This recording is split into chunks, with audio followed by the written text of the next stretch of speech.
Hoje vamos conversar sobre o último livro da Aline Bay que eu li, Uma Delicada Coleção de Ausências, mais um livraço dessa autora brasileira maravilhosa.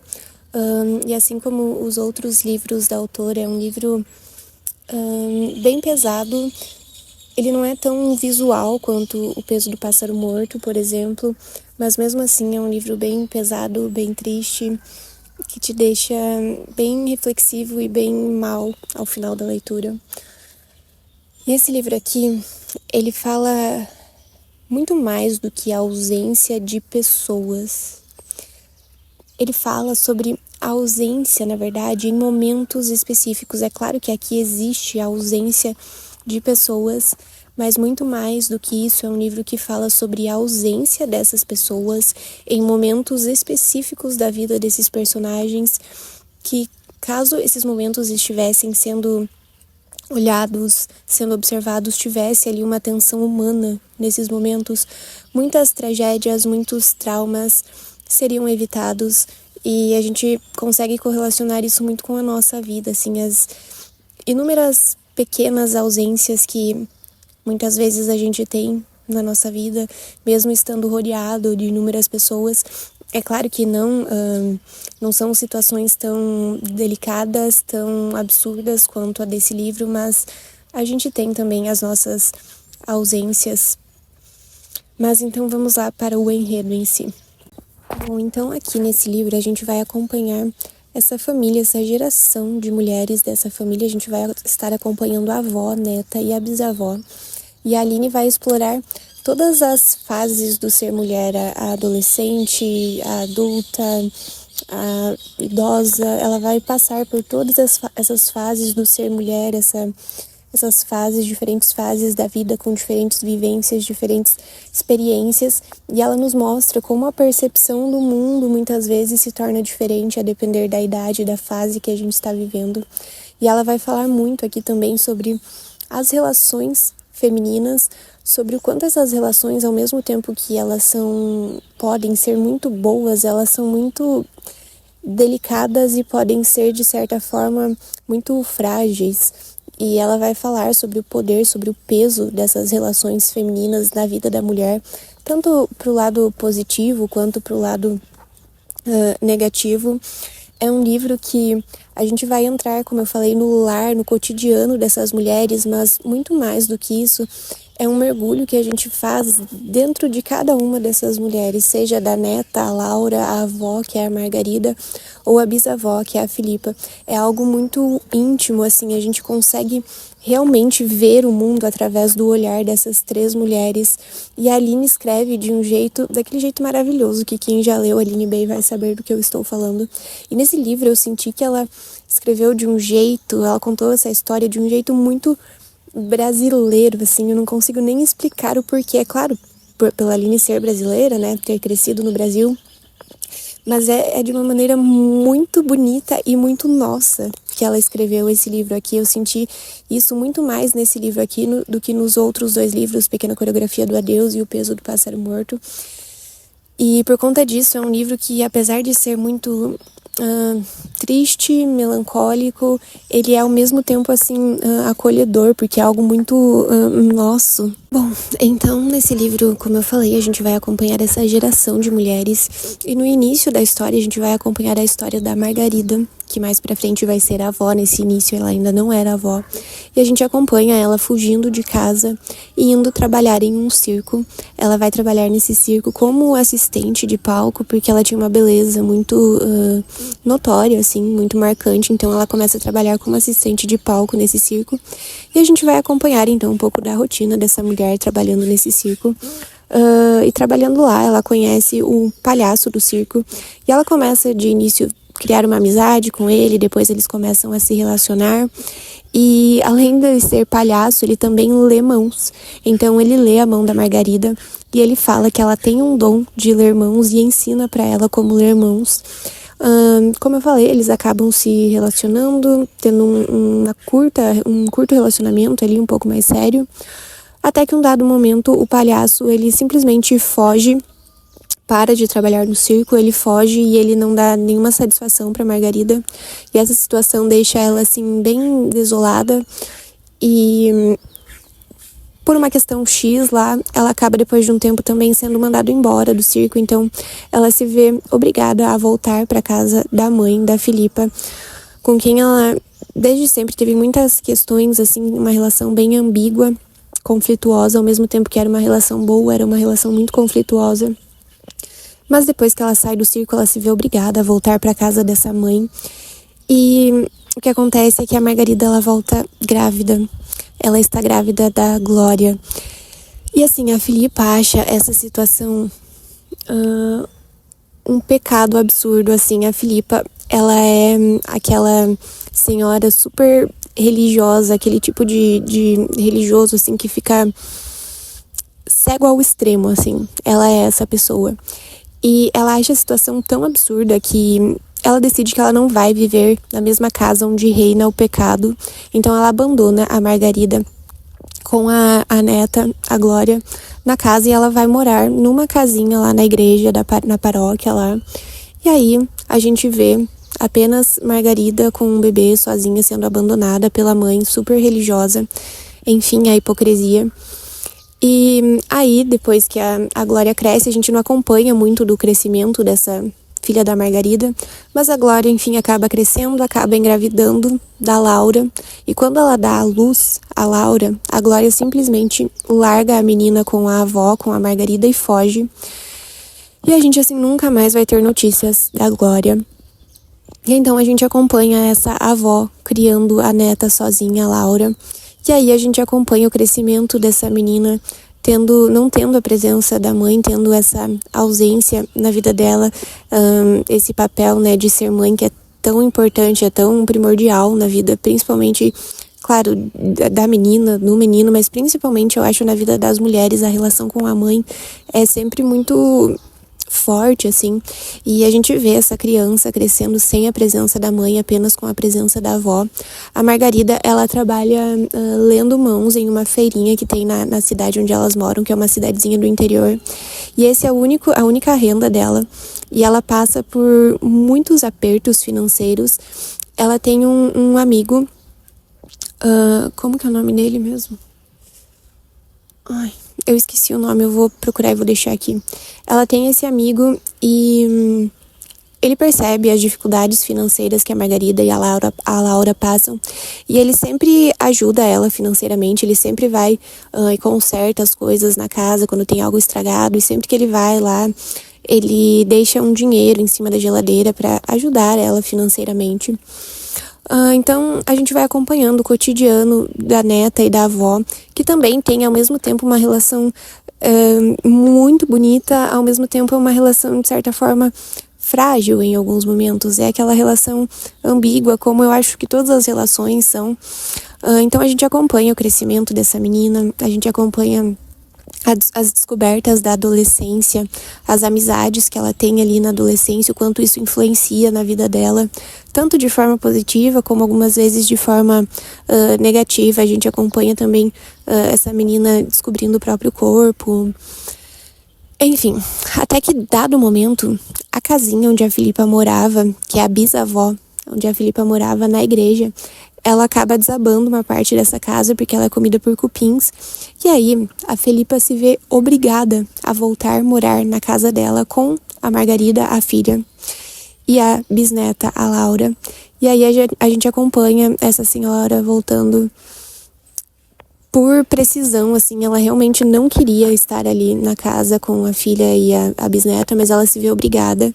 Então a gente vai acompanhar a introdução dessa bisavó nessa casa, nesse cotidiano, e a gente vai acompanhar como isso deixa tanto a Margarida quanto a Laura, de certa forma, um pouco desconfortáveis, assim, com mais uma presença ali na casa.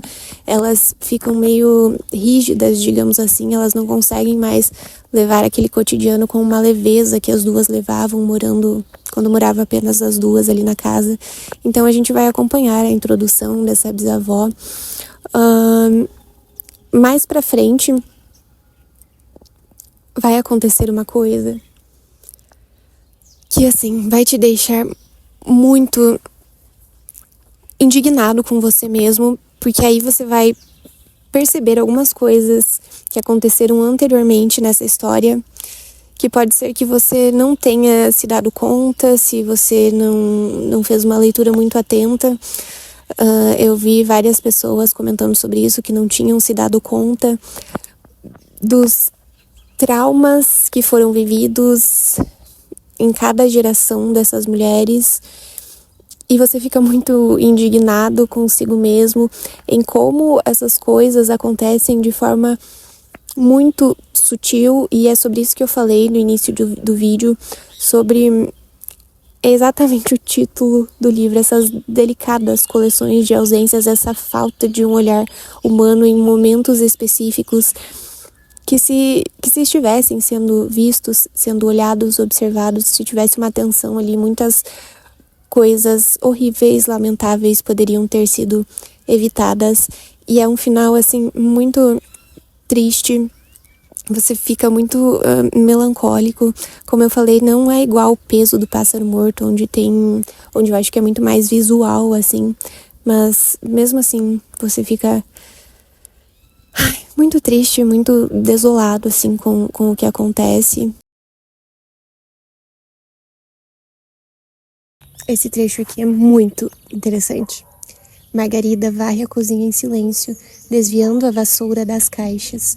O que para Laura, a esta hora da manhã, é um gesto novo. O que a menina não sabe é que a avó não faz isso por causa da sujeira, que Margarida encontra e empurra para o fundo da pá, e sim para buscar uma imagem que possa dar sentido ao peso da presença tão repentina da mãe. Uau! Isso me levou a pensar em como pouquíssimas relações da nossa vida são realmente verdadeiras, são realmente genuínas, e eu acho que uma boa maneira da gente descobrir quais são as relações da nossa vida que são genuinamente verdadeiras são aquelas relações onde o silêncio ele não se torna um peso, não se torna um estorvo, digamos assim. São aquelas relações onde a gente não sente a necessidade de sempre estar alimentando uma conversa, de sempre estar tendo uma interação ali. Eu acho que as relações verdadeiras são aquelas relações onde o silêncio pode se fazer presente e ele não gera um peso, muito pelo contrário. Estar em silêncio na presença dessa pessoa é leve, te faz bem. E, nossa, quando eu li essa frase e pensei sobre isso, eu cheguei à conclusão que, assim, pouquíssimas relações da minha vida são genuinamente verdadeiras. São pouquíssimas pessoas onde eu genuinamente me sinto à vontade, estando apenas existindo, sabe? Estando em silêncio, deixando o silêncio existir. Eu achei esse trecho aqui muito interessante. Pensa aí, quantas relações da sua vida realmente são verdadeiras, realmente o silêncio pode se fazer presente sem ser um peso. Você precisa olhar com cuidado toda vez que pensar no futuro. Se não souber viver, se não souber que a vida não é coisa muito grande para ninguém, tudo lhe parecerá pouco. E quando estiver diante de algo verdadeiro, estará cego demais para notar. Nossa, eu achei essa frase aqui tão forte, tão certeira, porque hoje em dia a gente vive em um mundo dos excessos, onde o capitalismo nos vende a ideia de que sempre vai existir mais e mais e mais, sempre vai existir, sei lá, um carro melhor, uma casa melhor, a gente pode sempre ter um corpo melhor, a gente pode sempre, sei lá, subir de cargo, ganhar mais. É sempre esse excesso em todas as áreas da nossa vida, principalmente com as redes sociais, isso é muito notável. E eu acredito que os excessos em qualquer área da nossa vida, eles acabam nos cegando para conseguir enxergar beleza nas sutilezas da vida, nas sutilezas do cotidiano, que eu acho que é realmente aí onde se encontra a felicidade, onde se encontra o sentido de estar vivo. E eu sinto que esses excessos, eles acabam dificultando a gente de conseguir enxergar essas sutilezas. Até se a gente parar para pensar, tem muitos casos de atores muito famosos que ganharam muito dinheiro, muitos comediantes que acabaram tirando a própria vida, que acabaram deixando de ver sentido na existência, mesmo tendo tudo que queriam à mão, na hora que queriam, acabaram deixando de ver sentido na existência. Isso é tão louco de se pensar. E eu sinto que os excessos na nossa vida, eles dificultam da gente treinar o nosso olhar em ver beleza, em ver alegria nas sutilezas do cotidiano, nas sutilezas da vida. Então, é isso, tenta estar presente o máximo que você puder em todos os momentos, em todas as coisas que você estiver vivendo, e treina o seu olhar para você realmente conseguir não apenas olhar as coisas, olhar o que está sendo vivido, mas realmente reparar, porque há uma diferença bem significativa em apenas olhar e em você realmente conseguir reparar. Então, vai lá e repara, treina o seu olhar e começa a reparar nas sutilezas da vida, que eu acho que é realmente aí onde a gente encontra felicidade, onde a gente encontra sentido em estar vivo. Última frase. Dizia uma frase que Filipa guardou: é preciso cuidar da alegria também. Celeste sabia de umas coisas que os jovens ainda não sabiam e que os velhos costumavam esquecer. Sobre cuidar da alegria. Tem uma frase da Carla Madeira que eu gosto muito, que é mais ou menos assim: a tristeza, a melancolia tem pernas próprias e vem por conta própria até a nossa vida. Mas a alegria, ela quer ser encontrada, ela quer ser descoberta.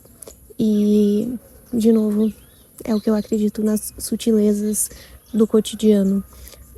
Porque se a gente for parar para pensar, a maior parte dos nossos dias, da nossa vida, serão dias ordinários.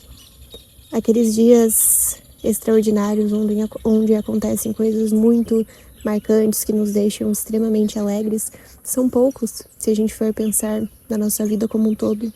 Então a gente precisa fazer dos dias ordinários dias realmente extraordinários, tentar fazer realmente o que a Carla Madeira propôs: encontrar a felicidade, encontrar a alegria nas pequenas coisas. É muito o que eu venho falando desde que eu criei esse canal aqui, sobre a gente treinar o nosso olhar para ver beleza, para ver alegria nas pequenas coisas. Presta atenção nas coisas que fazem o seu cotidiano ter um toque ali fazem o seu cotidiano ter um brilho diferente, sabe? Seja fazendo uma leitura, seja ouvindo uma música que toca a sua alma de uma forma diferente, seja cozinhando realmente com presença, fazendo uma comida gostosa para as pessoas que você ama, seja, sei lá, brincando com seu bichinho de estimação. Então, treina o seu olhar para ver o mundo de forma diferente, para ver as pessoas ao seu redor de forma diferente, para fazer realmente o ordinário se tornar extraordinário. Tenta mudar o seu olhar perante essa ideia do que é extraordinário, do que é ordinário. Eu achei essa última frase muito interessante. Mas era isso, eu indico demais esse livro aqui. É maravilhoso, tanto quanto os 2 outros livros da autora. Eu acho que qualquer um é bom para começar. Com certeza é um livro 5 estrelas, maravilhoso, recomendo demais, demais. Espero que vocês tenham gostado desse vídeo. Até o próximo vídeo. Um beijo.